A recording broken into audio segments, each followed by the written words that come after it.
हट गोरी नीचा स्कूल छो तोहर जवानी रानी हबरा के पुल छो।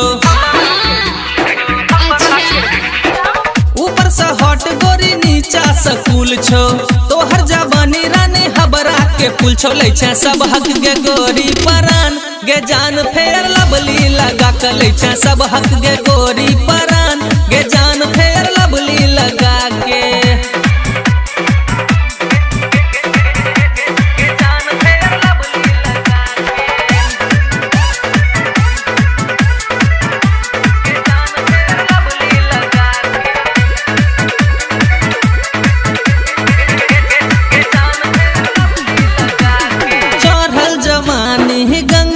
पानी मारते गोरी हिलोर गे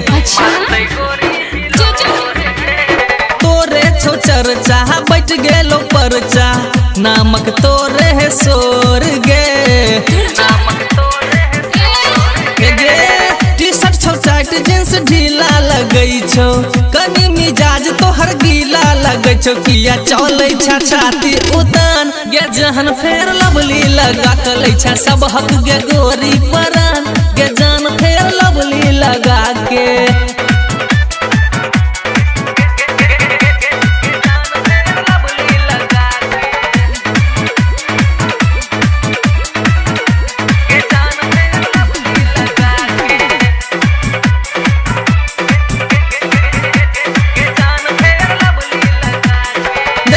दीवाना भेलो जमाना गोरिया तो हर चाल गे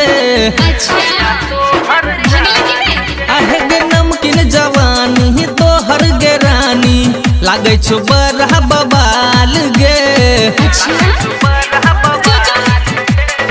छोरा जुवन काने बुरबो छो पाछा कहे छो जान कियो कहो बतासा तू बनहीन एहन नदान गे गोरी फेर लवली लगा के लै छे सब हक गे गोरी परान गे जान फेर लवली लगा के।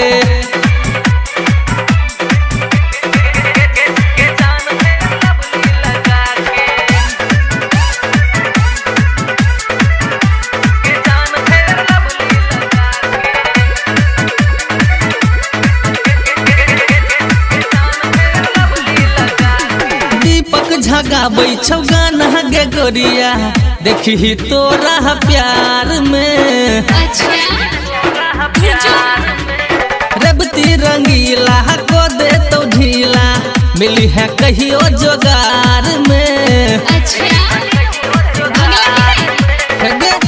गे गोरी मिला लोहा बाजार में सज धजई है गोरी 16 सिंगार में अभी हम मिले हमरो दलान गे जान फेर लवली लगा के लै छे सब हक गे गोरी परान गे जान फेर लवली लगा के। ऊपर से हट गोरी नीचा स्कूल छो तोहर जवानी रानी हबरा के पुल छो लै छे सब हक गे गोरी परान गे जान फेर लवली लगा के लै छे सब हक गे गोरी परान गे जान